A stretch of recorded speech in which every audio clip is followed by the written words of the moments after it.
Hi, my name's Joshua Mahony, Chief Market Analyst at Scope Markets. This is the week ahead for the week starting Monday, the 12th of February. In terms of the big ticket items we're watching out for the week ahead, there's a big focus on the UK and the US. Inflation really dominating Tuesday and Wednesday with the US CPI coming out on Tuesday. Then on Wednesday, we have the UK inflation report. We also see UK GDP on Thursday, retail sales. So really a big dominant theme around the likes of the US and the likes of the UK. In terms of the three areas to pick out from, it's not necessarily a surprise that I am going to be looking at exactly that. First and foremost, looking at the US.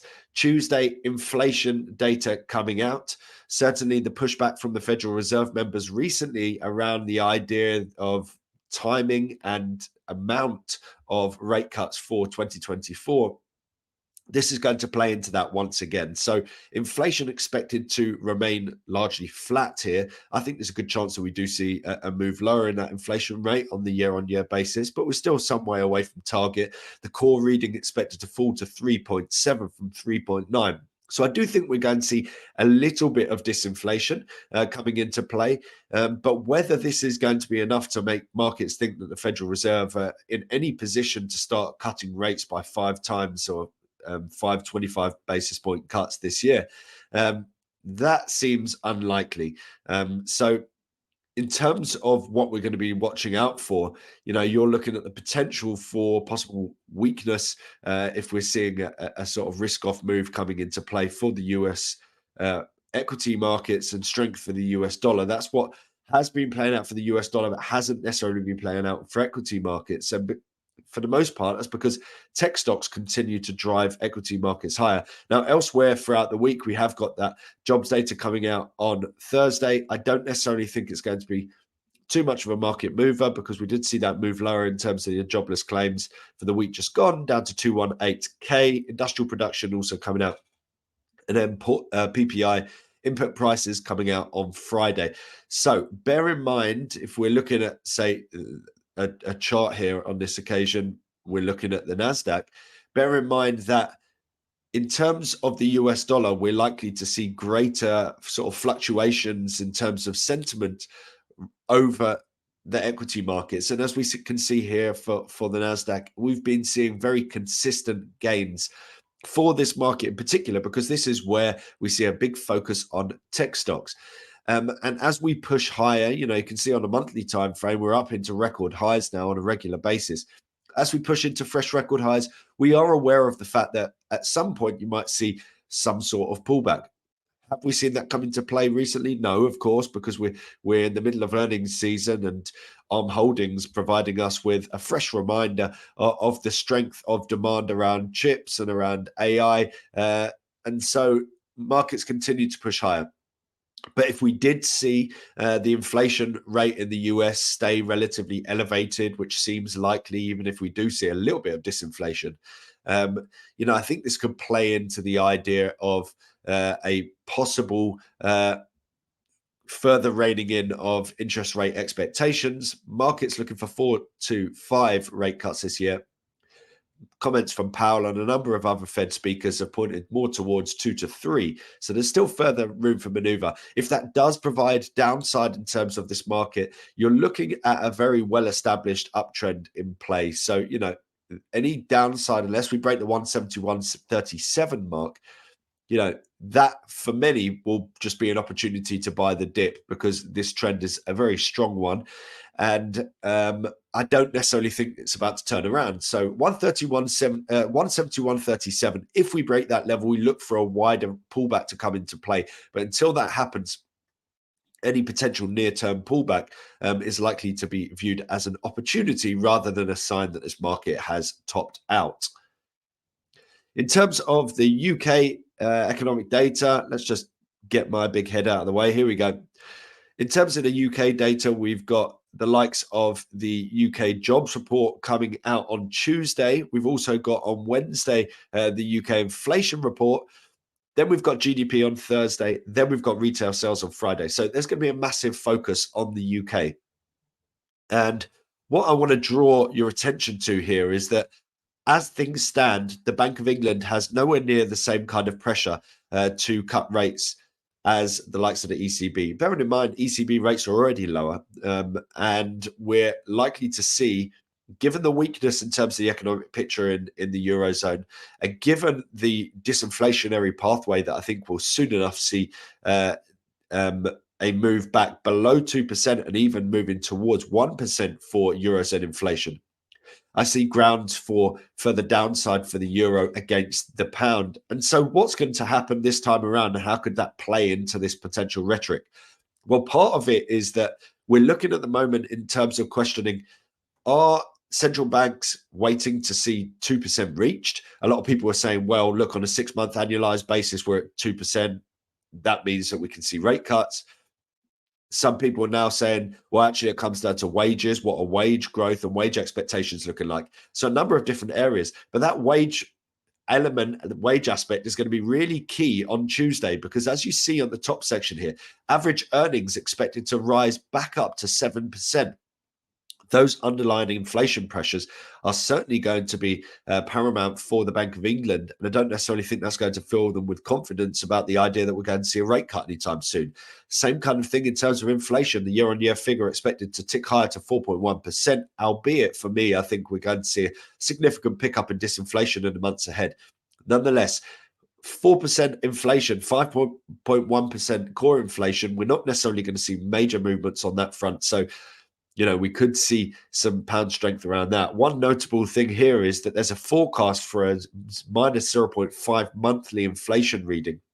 If that comes to fruition, that really does sort of ramp up that wider picture in terms of the annualized outlook for inflation over, say, the last 6 months, 8 months for the UK, really signaling a significant pickup in disinflation down the line. But for the moment, if we see average earnings ramp up, if we see inflation remain elevated and moving higher, and if we see the forecast GDP rate moving towards the upside, we're expecting to see 0.5 on the annual figure. All of that plays into potential economic strength in the UK and potential for a perceived protracted period of upside, or a relatively elevated level of inflation in the UK. So in terms of what chart I'm looking out for, I want to look at the euro against the pound. Bear in mind that if you're looking against the US dollar, then you're playing into this whole risk on, risk off theme. We're not necessarily doing that here. Instead, you're looking for at a market that is rebounding as we head in towards the back end of the current week. But as we look for the week ahead, there are a host of figures coming out that could really signal to markets that there's going to be a growing disparity in terms of the interest rate outlook. I know that the ECB members are talking about holding off, but I really don't think they're going to be holding off for that long. And so while we're rebounding at the moment, that wider picture on a weekly time frame does show you this wider reversal coming into play, and we're approaching the 0.849 support level. I think there's a good chance we break it. Over the near term, we're rallying, but unless we break up through this near-term resistance level, 8572, unless we break that level, then the near-term gains look to me like a potential continuation of the downtrend that has been dominating of late. So keep a close eye out for euro sterling, with a breakup through 8572 required to negate the view that we'll continue to sell off for this market. And then finally, I wanted to bring to your attention the outlook for the likes of the Australian and New Zealand economies. Now, this is relatively quiet. I would say it's not a massive week in terms of data. It's not quiet. It's just not huge. We have got a few notable releases. We've got some of that jobs data coming out for the Australian economy on Thursday in particular, inflation expectations as well, and a few other bits. The Westpac consumer confidence data out on Tuesday, I believe that is. And that's all well and good. Sorry, it's Monday. That's all well and good. However, coming into this week, there's been a couple of things that have happened. First and foremost, we've seen ANZ, a bank over in New Zealand, laying out expectations for 2 rate hikes at the next two meetings for the RBNZ. That would essentially point us in the direction of moving in the complete opposite direction of many other central banks. Whilst everyone else is preparing for these central banks to start to cut interest rates, the RBNZ are expected to raise interest rates, potentially one time. That's what markets are expecting. But the ANZ are speculating 2 times over the course of the next 2 meetings, so 50 basis points worth of hikes. And then we saw commentary coming from Michelle Bullock from the RBA, who essentially said they're willing to move in terms of cutting interest rates ahead of reaching the 2 to 3% target. With them, it's not necessarily a 2% target, it's a 2 to 3% zone, and they're looking to move ahead of it. So that really broadens the disparity between the two. And this has brought a significant breakout for the likes of the Australian dollar against the New Zealand dollar. And this is why I think it's a really interesting one to bring to your attention. This big symmetrical triangle that you can see playing out over the course of the past year has now broken. And so this is going to be a really interesting chart to watch out for. Here we go. The breakout came through, of course, trendline support, but also the confirmation came with the 106.464 level that was the low here from December. Remember, trend lines can break. And look, arguably, you could start drawing a trend line here. I know we haven't got a third line point on here. There you go, near enough do. And you could say, well, look, we've broken out from this trend line here, right? But ultimately, we need to see this big trend taken out in terms of the creation of lower highs, in creation of higher lows. That has happened now, and we're seeing a significant ramp up in downside for this pair. So this is going to be a really interesting chart to watch out for. We're seeing a little bit of consolidation, bit of a rebound, selling off already. So I think there's a good chance that we see that same theme coming into play once again for the Australian dollar and the New Zealand dollar, where generally we see a correlation between the two. And certainly we're ending this week with strength across both of them. If you look at other currency pairs, but as you can see for this currency pair, really seeing some oversized gains for the New Zealand dollar. And so you can then start looking across other currency pairs and thinking, okay, if we're looking for potential upside in terms of interest rates in New Zealand, potentially 50 basis points worth, how's that look in terms of trading it against some other currencies? So then we can look at, say, likes of Euro Kiwi and see exactly what's happening here. Here's the weekly time frame. So we've seen gains over the course of the prior year, and now it looks like we're rolling over for this market. You can see on the bottom end, this sort of ascending trend line broke at the beginning. You could grab that one. And now we're moving into this reversal pattern where we're seeing deep retracements. There's a 76.4 fib. The next one, we've seen a move into, is that 61.8? Let's see, it might be a bit below that. Oh, slap bang on it. Okay.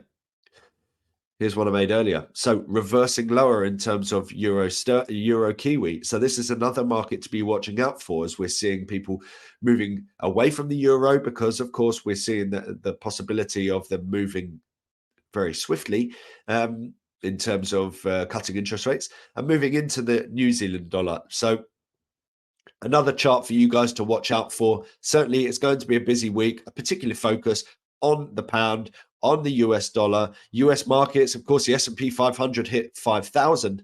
But also keep an eye out for the likes of the New Zealand dollar. The economic calendar isn't huge, but with markets increasingly pricing the possibility of further interest rate hikes from the RBNZ, that disparity in terms of interest rates does provide the basis for, as we see here, potential strength for the New Zealand dollar and potential turnarounds for some of the markets that on this occasion has been doing very well over the course of 2023 in particular, but now showing signs of potentially rolling over when it comes to the euro against the New Zealand dollar.